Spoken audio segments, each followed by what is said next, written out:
Folks, welcome into sportsbookreview.com. It is a football Friday in the offseason, and we're ready to keep you up to date on the hottest topics around the league in the offseason. I'm Donnie Seymour. He's Kyle Purviance. We are the sportsbookreview.com NFL team. It's a Friday. We wind down the week. It's always like that powwow, Kyle, where we meet, we get up, what's going on in the NFL, move it on, because before you know it, we're going to be breaking down preseason games. We're going to be getting after the regular season. It's happening quick. Next week when we do the show, Kyle, it's going to be July already. And you know what happens in July? Training camp. There we go. And a real training camp, right? Like these teams are finally going to get to have a full training camp, which is awesome. Finally getting a little bit back to normal. We mention that every week. But I'm excited.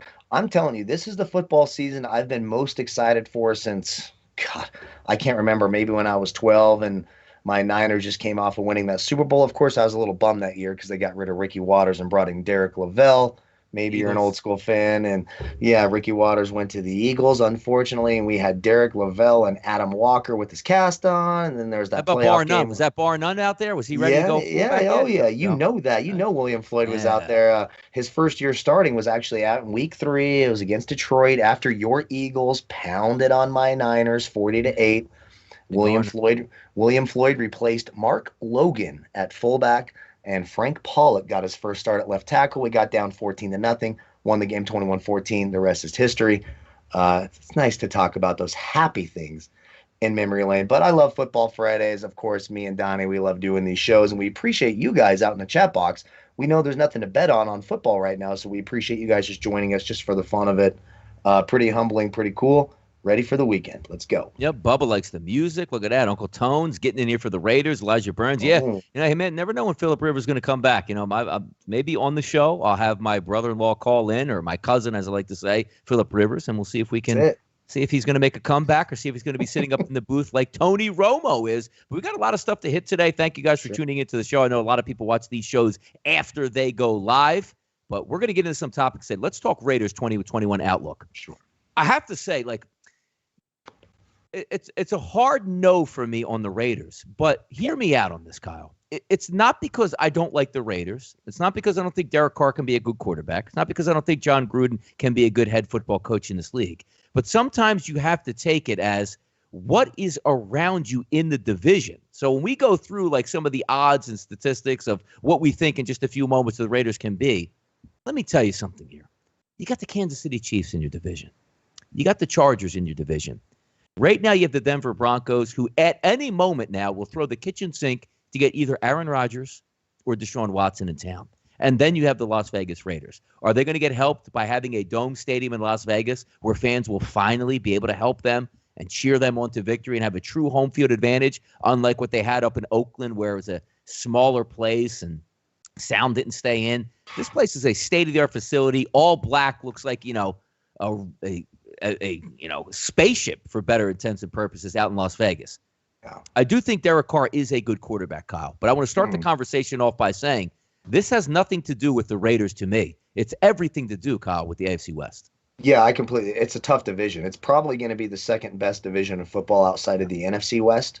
The West the Chargers are going to be exponentially better. They've had a good draft. They made good moves. They got rid of that head coach who had no idea what he was doing in that role. You're 100% right about the Broncos. They're going to be better just by having Teddy Bridgewater and not Jesus Christ Drew Lock, right? I mean, they have a ton of weapons on offense and actually some pretty talented defensive players. If they were to get Aaron Rodgers, boy, oh boy, 2 times a year, that Broncos-Chiefs matchup would be a whole lot of fun. I can only imagine. Yeah. But look, and you mentioned the home field. Yes, it was a smaller stadium and a baseball stadium and, for lack of a better term, sort of a ghetto-type place to play, right? I mean, it just was. It was a low-rent type stadium where they played it. It was outdated.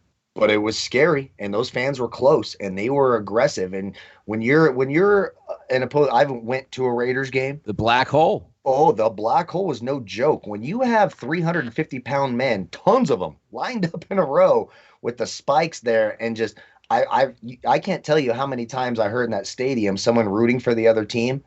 and these monsters with spikes on their shoulders and face paint saying, "This is our house. Say another word, we're going to throw you off the balcony." And they meant it. I felt like that.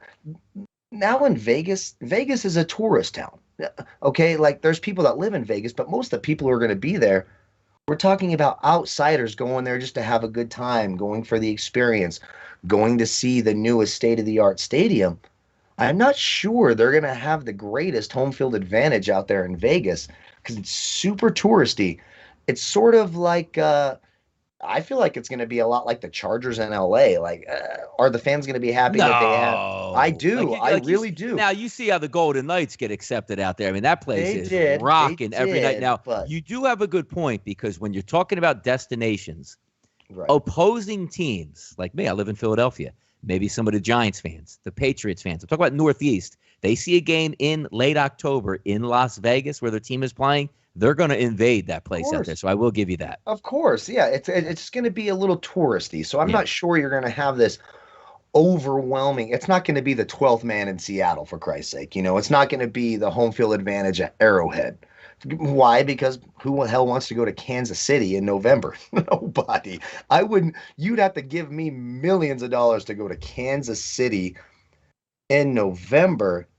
There was just something. It's kind of like the Golden State Warriors in that same area when they moved from their old arena, Oracle, to this new one. Oakland. It just sort of took it away, you know, because that Golden State fan base, were they a small fan base? Did the griminess? Yeah, the griminess it's that grimy Roracle. toughness. Yep. It's just sort of that vibe you get in the building. I'm not sure you're going to have that in Las Vegas. And trust me, they're going to need a ton of it because number one, I mean, it's on here. Is Derek Carr the answer? Derek Carr, I disagree. I don't think Derek Carr is a good quarterback at all. I think he's a high-level backup at best. I've never, ever seen anything special out of Derek Carr. And when the matters most, Derek Carr has come up small. For me, I have him in my bottom 10 in terms of starting quarterbacks in the NFL. I'm sorry, Abel. I know you're a Raiders fan. I know you love the Raiders. But Derek Carr, bang, bang. Bang, bang, Niner gang. Got to be careful when you say that. I agree. Derek Carr sucks. Derek Carr sucks. The Raiders' best chance to win this year is to make this an open competition. Let Marcus Mariota win the job because Derek Carr is no way. Now this is slanderous. This is slanderous. Incompetent as they come. Derek last year, Pro Football Focus top 10 NFL quarterback. Derek Carr, number 10. I think we're getting slanderous out here. That's about Pro Football Focus is a joke because trust me, I've seen them rank Xavier Rhodes as their number one corner in the league as well. Yeah, you need to change your rank. If Derek Carr is anywhere in your top 10, you need to change how you value the rankings because Derek Carr is garbage. I'm sorry, plain and simple. Derek Carr will never, ever win a Super Bowl. If Derek Carr wins a Super Bowl this year for the Raiders, save this tape. We always like to say erase the tapes when we're wrong. Save this tape. I'll get Derek Carr's face tramp stamped on the bottom of my back. That guy is an absolute joke. No bleeping way Derek Carr leads them anywhere. I would prefer Marcus Mariota. Just my own opinion. No way. I mean, there's a lot of slander going on here. Now, granted, the Raiders aren't going anywhere because of the division they play in. And quite frankly, the team around Derek Carr isn't very good. So it'll be hard to quantify, but he's not a bottom 10 quarterback in the NFL. 10. No. Bottom 10. I could almost do it on point. I wish we had like a game set up with a timer. I can name 20 quarterbacks better than Derek Carr right now in less than 30 seconds. Oh, start the timer. The slander is high. The slander is high. But anyway, look, let's making the playoffs because let's keep in mind you have to get to the playoffs in order to win a Super Bowl, right? If you don't make the playoffs, you can't win a Super Bowl. They're not going to. Look, no way. Yeah, their looking at the odds. Terrible. Check out the odds they have to make the playoffs, right? Plus 350. That's to make the playoffs. Like that just tells you right in the nutshell. 3,500. It needs to be plus 3,500. It needs to be plus 7,500. That team will not even sniff the playoffs. So here's how I think of the Raiders. The extra game on this next season, which is cool. All it means is an extra loss for the Raiders. It's going to be a heartbreak. They'll start out good. They'll be 5-3. Like, yay, here come the Raiders. No, they're going to lose 14 straight. They suck.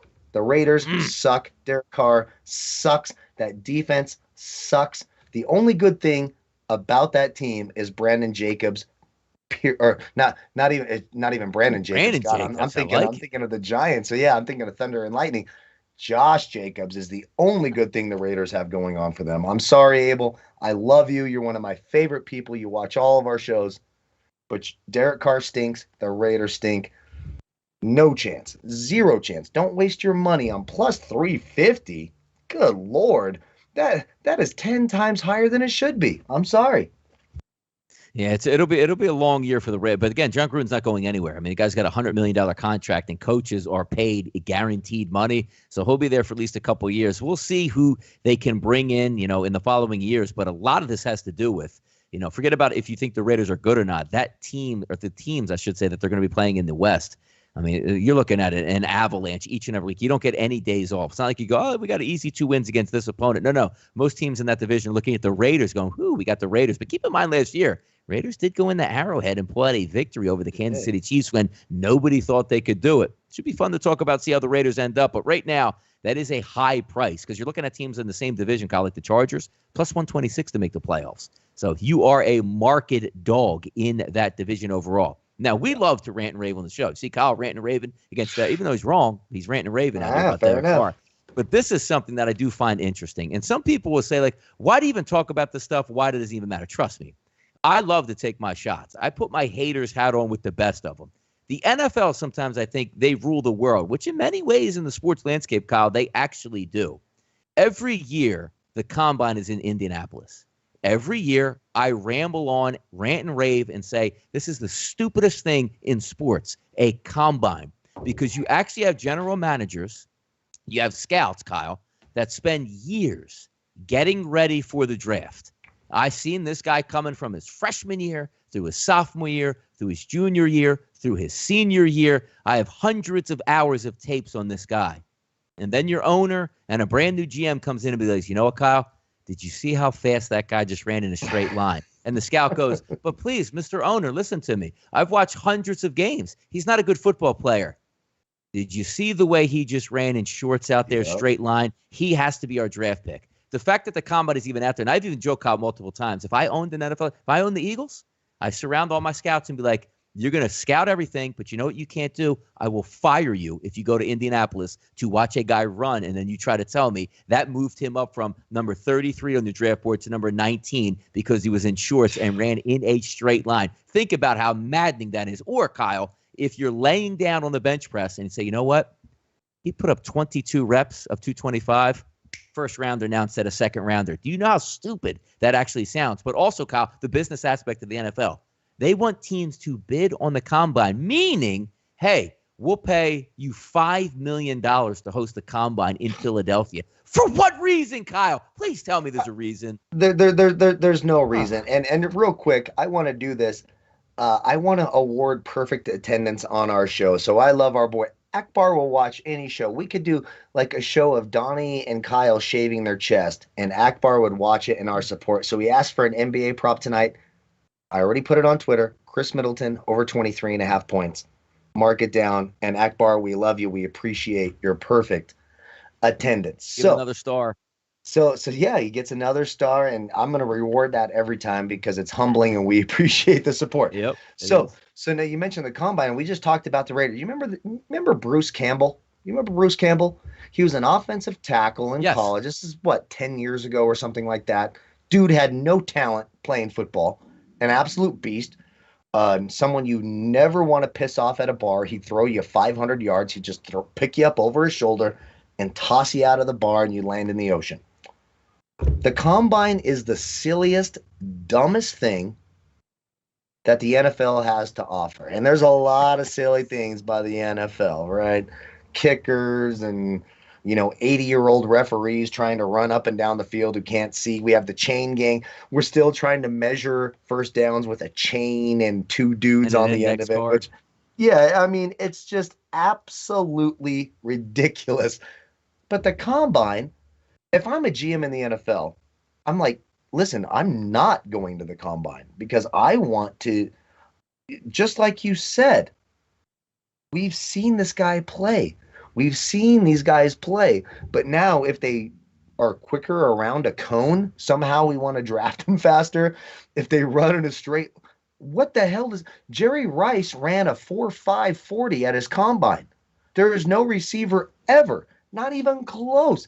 It's the one position in the NFL where there's not even a close second place. It's Jerry Rice and the rest of the field, and he was not the fastest guy in a straight line. What he was the fastest, quickest, most physical guy with pads on. He knew how to play the game of football. He knew how to get open. The combine doesn't tell you a damn thing about anybody. And have you ever heard? Look, we've been sports guys. How long have we been sports fans, Donnie? I mean, you're just a little bit older than I am. We're pretty old. So, 35 plus years, we're talking, somewhere in that range, 33, 35 plus years. Has anyone ever said to you, and all my friends are sports fans, by the way, said, you know what I'd really like to do? I'd really love to go watch the combine because I just want to see these college players in spandex. I just don't get it. So why a city would pay that money? You're wasting taxpayer dollars. No one gives a shit about the combine. Well, I mean, it wouldn't be taxpayer dollars. It's coming from the NFL teams. Yeah, whatever. And the taxpayers are paying for their stadiums, and they're paying. No, trust me, it's coming from the people. The only reason they have the money is it's coming from the people. I would never. I would feel creepy being like, yes, I cannot wait to go to the scouting combine thing today. I'm going to drink people a beer. Like that, though. I'm going to watch college boys run around with no shirts. Yep, they'll watch 5 days and like, boy, did you see this guy run? Did you see him lift? But the point of it is, like the NFL teams that are bidding, I think the NFL got it wrong right off the bat because most of you see like the owners' meetings. The owners' meetings aren't like, hey, let's go up to Foxborough, right? Let's go up to Maine in the winter and have owners' meetings. Why isn't this in Miami every year? Why isn't this down in Houston every year, out in Arizona or LA? The fact that I think it's in Indy, the NBA, the NFL's like, hey, we really owe it to Indy, but we're going to put this up to a rotating thing, put it in New Orleans. Like, why would you as an organization, like if I'm a scout, like, hey, man, I want to go to the combine, is if they put it in Indy because it's dank and cold and you can't get yourself in trouble in Indy? Because if they put it out in like Las Vegas, like it's off the chain and you guys are golfing and DUIs going on and they don't want their guys to get in trouble? Is that why it is? Would you be excited, Donnie, if SBR said, "Hey guys, we're gonna fly you out for the draft combine"? The only reason we'd be excited is like, hey, we finally get to meet because of COVID and we're gonna have drinks and party. We wouldn't give a shit about the scouting combine. It's the silliest, goofiest thing ever. And for the record, yes, Bubba Wallace, Rice was considered slow. That's why the Jets drafted Al Toon. You can go look up Al Toon. He's actually a pretty competent NFL receiver. They drafted Al Toon before Jerry Rice because he had a faster time at the 40. So if I'm an NFL owner and I'm hiring a GM, one of my first questions would be, hey, how much weight do you put in the NFL combine? If they say that they're so interested and they're watching with every bated breath, guess what? You're fired. You're not hired. The NFL combine is a joke. It forces teams to make picks they never would have made based on the actual tape of what the players do. There's a lot of things in life to worry about, especially when you're a young college, but the NFL combine should not be one of them. It's the biggest joke that the NFL does, and I'm including the chain gang. So just keep that in mind. It's silly. It's stupid. If you would ever pay $5 million to host the NFL draft combine, hit me up. I've got these magic beans. You put them in the ground. It'll be a beanstalk. You go to the top. You can meet the giant, steal his golden harpoon or golden harp, whatever the hell it was in that, and come on down because that's how ridiculous that is, in my opinion. No, so by the way, here, we're going to switch to something that, we like to rail in the NFL. And I'm going to rail in the NFL just a little bit, though, in this, because the reasoning behind it is so very asinine to me. And hear me out. Throwback helmets are going to be allowed, which means the NFL is going to allow you to have a secondary helmet.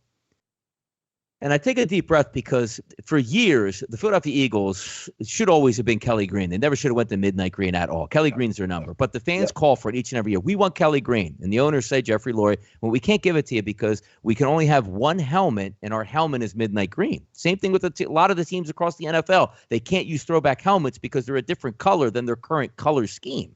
So the NFL was telling us for basically a decade, we're not competent enough to have a player with two helmets because What? the second helmet might not fit him. Think of how that's like saying, Kyle, hey, look, foot injuries are big.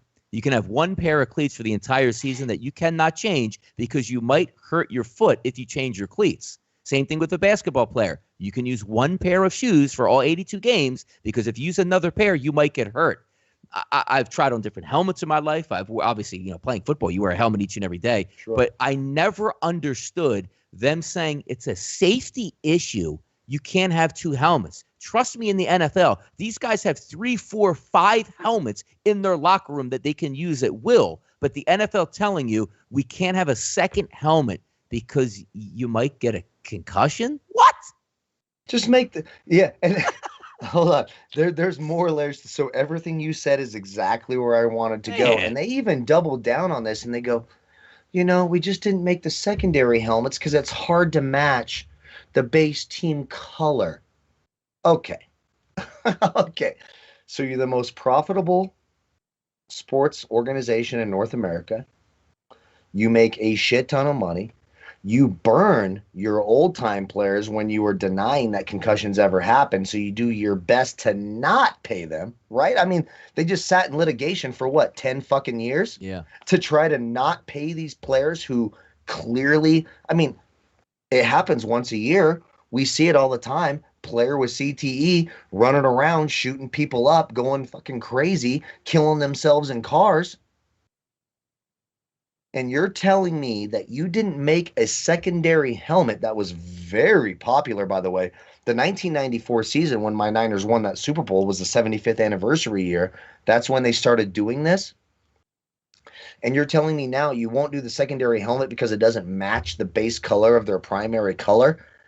Quit being so cheap. Well, no, that's not the issue. The issue is they couldn't wear a second helmet because what they were trying to say is you can't really paint the helmet and then get it back in time for the game, which I understand. But the reason behind it, what they were saying is you can't have two helmets for one player.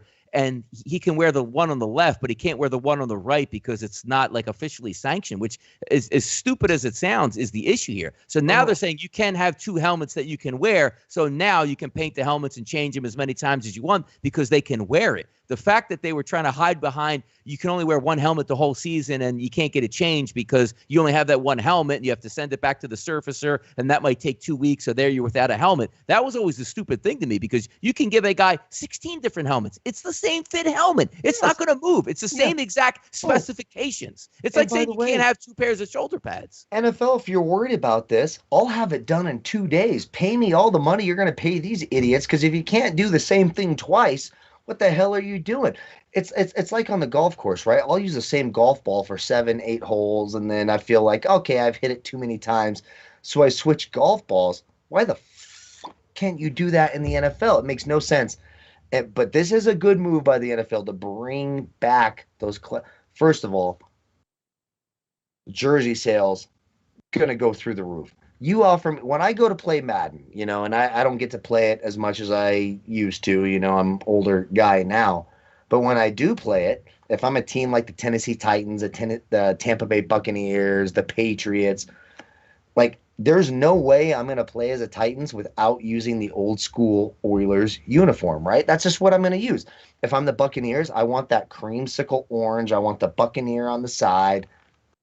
This is a great... Why the hell they haven't been doing this before? And I think it's just them being cheap. They didn't want to pay. No, they're hiding behind the lawsuit. If they were hiding behind the lawsuit because they thought that somehow made some sense where one helmet, it was always a stupid rule. And now that you're right, you're talking about merchandising that's going to explode. Oh my God. The Eagles rock twice, 3 times a year. Forget the black uniform that they wear, which is ridiculous in itself. No one cares. But when they go throw back to the Kelly Greens, that's exactly what the fan base wants. And the same thing with every single squad. When you are able to change up your uniform and your color schemes, that's what sells. Why do you think the NBA, I always joke about it, LeBron James when he played with Cleveland, I swear to God, Kyle, he played in a different color scheme 82 straight games just so they can sell jerseys. But the fact that they're hiding it in the NFL, they always hit it saying, hey, we have a big lawsuit going through. Let's keep it to one helmet because somehow that's going to make a difference. They're just being cheap. They're the guy that wants to tip $3 on a $45 bill. That's what they are. And I just don't, you have plenty of money. Why not use it and make your fans excited? What I'm serious. Like, if I went to Albertsons when I leave the show, I am gonna go to Albertsons. It's my best friend's birthday. I'm gonna get a 12-pack of beer, take it to him. If they had a Houston Oilers hat, I'm a 49er fan. I don't give a shit about the Tennessee Titans. But if I saw an old school light blue Houston Oilers with that thing on top, with that oil drill thing, I would buy it on the spot. Know your audience. The old school stuff is what we want. That everyone loves nostalgia, right? Nostalgia sells.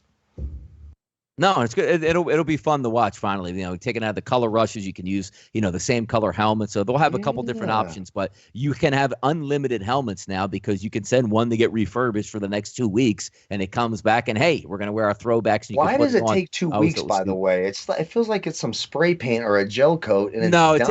It takes a little. But see, the issue was you only had one helmet, so if you took their helmet away, they couldn't practice. You see what I mean? Make another one. Just make more helmets. No, but that's what they weren't. Oh, that was the rule. It had nothing to do about money at all. It had to do about the lawsuit saying, like, if somebody said, like, I sort of see their point because NFL players, say what you want, they're very smart. Whether or not they had a single concussion, they'll put it in. Oh, I had so many concussions I can't remember. Pay me into the settlement. They'll do that, and that's just the human way.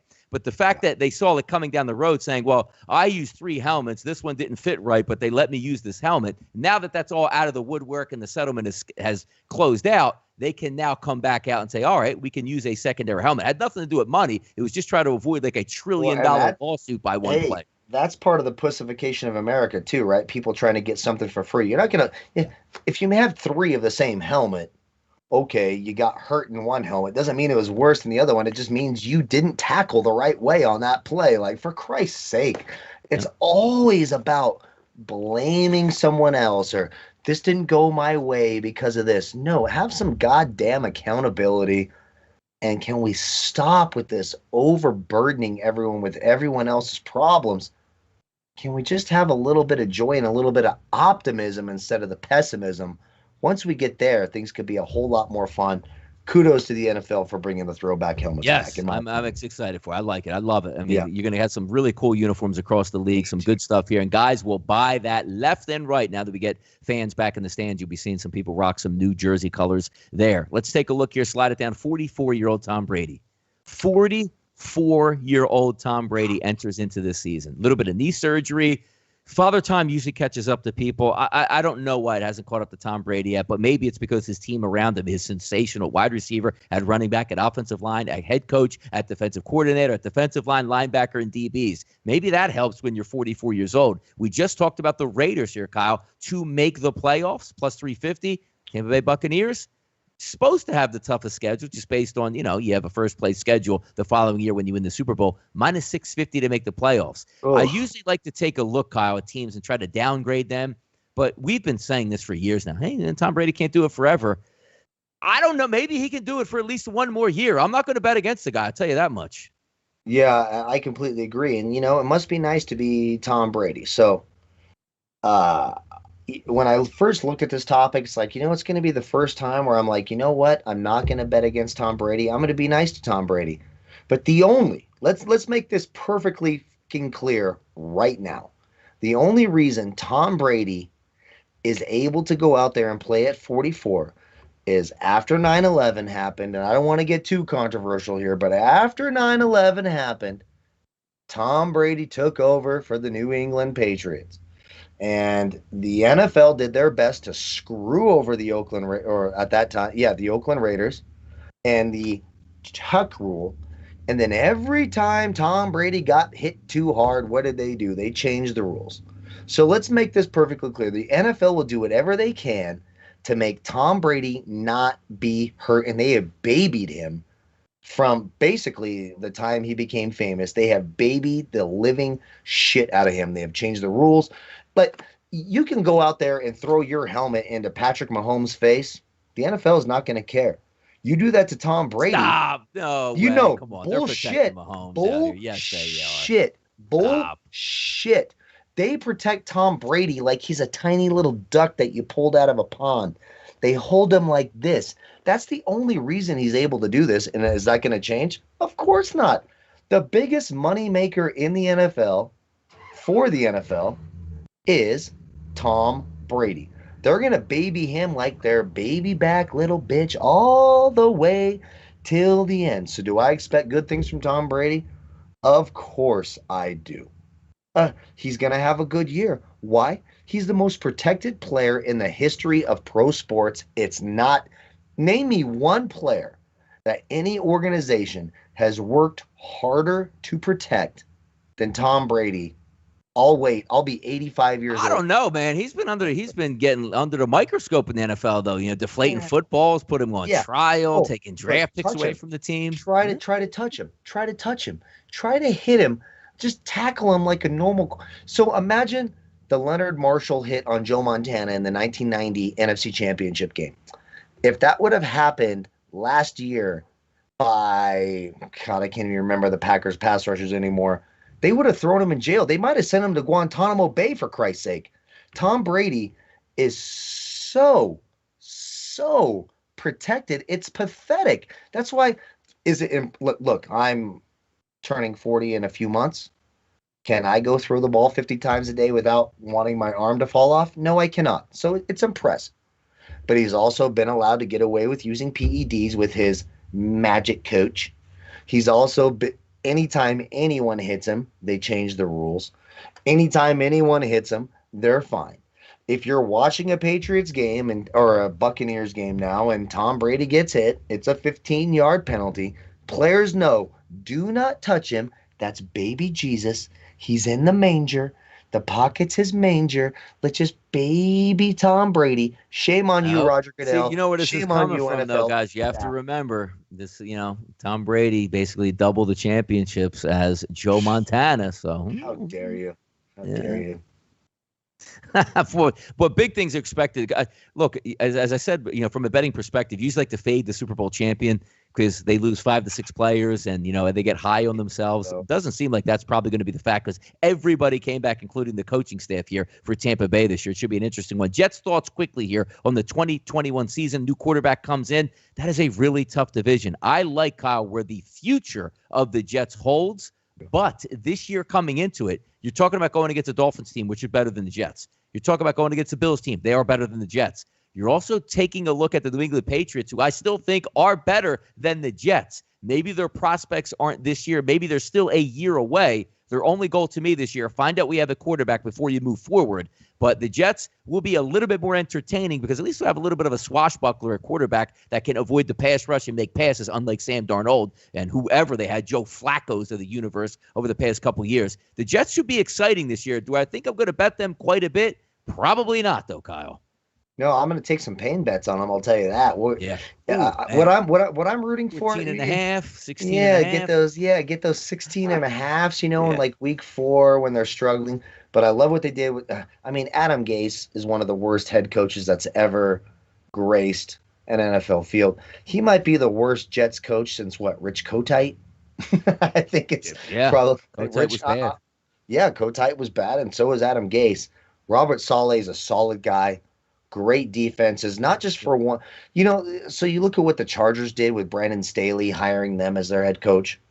Brandon Staley was a defensive coordinator for 1 year, 36 years old, had the most talented defense in the league by far.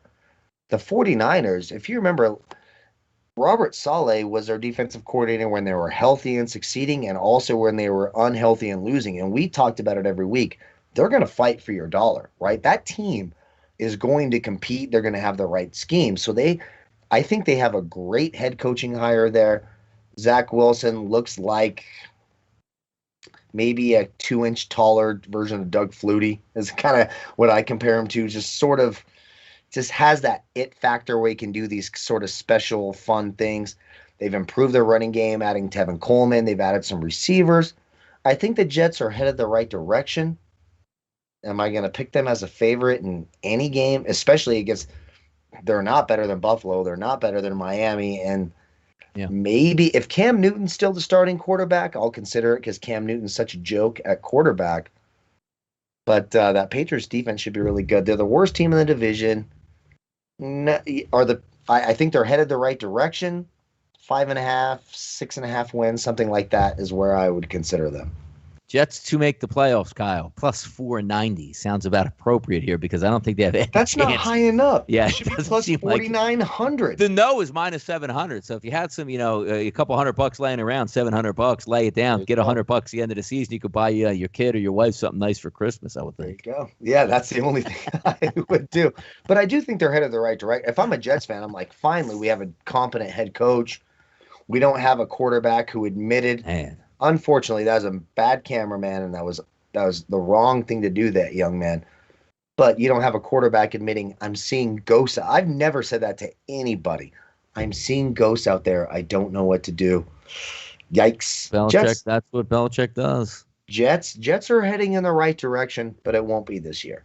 No, it certainly won't be. Final thoughts on the show here, as we always like to leave at the annual saga throughout the summer, which got a little bit more of a twist and a turn, which realizes in the contract for Aaron Rodgers, he does have a loophole where if he does stay away and opts out of one of the clauses, he doesn't have to pay back or he can't be, back charged for $20 million. I really don't think at this point Aaron Rodgers is about the money if it's going to get back charged to him. He's plenty of money in the bank. It's about playing football. I still don't think he's going anywhere. And I would be shocked, and I haven't changed my tune on this, if he is not the Green Bay Packers quarterback week 1 of the NFL season. Quick thoughts here, Kyle, on the updates for Aaron Rodgers. And, another week goes by. Next week, we'll say the same thing.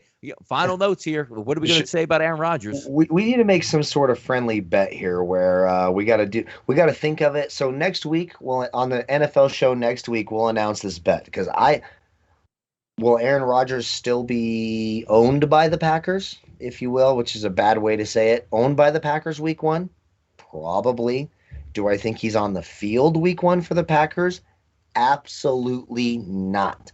Aaron Rodgers has too much of an ego and has look, it's not like, oh man, if they fine me $100,000, I don't know how I'm going to pay my rent. Aaron Rodgers is not eating Tapa Ramen if he sits out next year.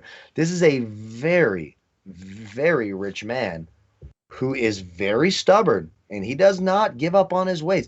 He still won't talk to his own goddamn family. Think about that. He still won't talk to them. I don't think Aaron Rodgers is going to swallow his ego and just start for the sake of playing football. He has too many other interests. So do I still think his rights as an NFL player are owned by the Packers week 1? I do, because I don't see any team with the capital to sort of, if this trade was going to happen, it would have been before the draft, right? They would have traded draft picks in this draft and sorted it out. So I don't think he's going to be owned I think he'll still be owned by the Packers, but I don't think he's showing up. I don't think he's going to play. This is my bet. So let's make this bet right now, and we'll figure out the terms for next week. We've got to talk about it behind the scenes. Something fun, right, that the people will like. I say that Aaron Rodgers will not be on not just the Packers field, but any field week 1. I think he's going to hold this out till the end. Now, here's my thoughts on this, right? Let's go back to Disney movies here. Invincible, the movie. Vince Papale, Philadelphia Eagles, right? He plays for the Eagles. He drives by the field. It's like Aaron Rodgers, cruising in like a 1975 Chevelle, and he parks across the street. His boys are out there getting their brain kicked in, like the Green Bay Packers. They're struggling out here, and he sits back over, and one of his buddies, but whether it's Bakhtiari comes over or, a couple wide receivers or even Matt LaFleur and says, hey, buddy, man, we really need you out here. So, he's the hero in Green Bay. Kyle comes back and goes, you know what? I don't like my front office, but I love my teammate and I love my fans. He will be back week 1 because you don't leave your boys hanging, man. They need your help. Put all your differences aside for the front office. When your guys need you out there and you are best friends with a lot of players on that team, you're not sitting this one out. And as much as they say, hey, we support him, he's one of our really good friends and we hope it works out, they're calling him on the phone going, bro, did you see our quarterback now for next year in Jordan Love? Bro, we need you. Devontae Adams like, I'm in a contract year, dog. You need to get back here and help. All those touchdowns I called for you, you're going to leave me out here with 3 touchdown passes and 61 catches because I got this second-year quarterback out here. You better get back on the field, Kyle. Damn right. And you know what? I'm a little bit nervous because you're right. But Aaron Rodgers is a different breed. Again, we're talking about a man who does not talk to his own Brother. fam. You don't think his brothers reached out like, "Hey, you're a multimillionaire. I could certainly use a couple grand to like sort Yes. this." Give me a few He thousand. doesn't care. He doesn't care. Trying to buy a Ford Tempo out here. Think Give me about a few it. thousand So, so, bucks. so let's imagine this. Let's imagine I'm just in a horrible spot, and I send you a message, Donnie. I'm like, Donnie, can you PayPal me $100, man? My life is terrible right now. I feel like you would do it. Yeah. I don't think Aaron Rodgers would do that for his own family. Little Tim needs a sandwich. I'll send you some money if little Timmy wants to eat a sandwich. So what we got to do, this is a teaser for next week because we appreciate you guys watching this live. We know there's, but this is funny. A teaser for next week. Donnie and I, we're going to get together this week. We're going to figure out a bet on this, and it's going to be a live bet. Donnie says, so you're committing to Aaron Rodgers being the quarterback. Week 1, he will be I don't even care about the NFL. Week 1, he is going to be the Green Bay Packers quarterback. That's what he'll be throwing passes, right? He has to throw a pass in the game. Correct. He has to start and throw a pass. But he has to be in uniform at least on the sideline this year. Yes, at least, even if they want to punish him, but he has to be like committed, like I'm here for the team. I'm here for the team. Yes. I say no fucking way in hell he's gonna do it. We'll come up with next week. We'll announce the wager on this bet. It's gonna be something fun. It's gonna be something funny, and it will hurt both sides. We're gonna do that next week. But I say hell no way he's on the field week 1. We'll see what happens, guys. But this is our weekly powwow here on sportsbookreview.com, talking a little bit of NFL football. You guys know this thing really ramps up quick. Next week, by the time we do the show, it's going to be July already, which means the end of the month, training camps and getting those in-depth profiles each and every day, talking some NFL sports. It's fun stuff to do. Thank you guys for tuning in and joining us on a Football Friday here at sportsbookreview.com. I'm Donnie Seymour. He's Kyle Purviance. We are the sportsbookreview.com NFL team. Good luck on your futures wagers and have a great weekend.